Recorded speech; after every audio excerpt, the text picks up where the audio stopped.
Hi guys, welcome back to my channel. Today I'm going to show you how you can reply forward message, forward email in Microsoft Outlook.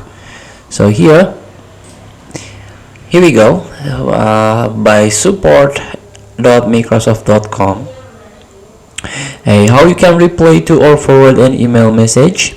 So applies to when you receive a message. There are several actions you can take on that message. To reply to only the sender, you can simply select reply. This is the icon. To reply the original sender and all other recipients on the to and CC line, select reply all. To send a message to someone not on the to or CC line, select forward.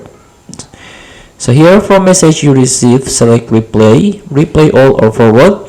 These buttons can be found in several different places depending on your screen resolution and version of Outlook. You can find them at the top of your reading pane alongside the right edge of the message or on the main Outlook ribbon. This one. Then note, if you reply or forward open in the reading pane and you would like to open your reply in a new window, so you can do things like change the font, click the pop-up button, and also the recipients can be added or removed in the to CC and BCC boxes. Add recipient, click to CC or BC and then select a recipient. You can also type the recipient's name or email address in the box. Remove a recipient, just click the name and then press delete. Check the subject line, then simply click send.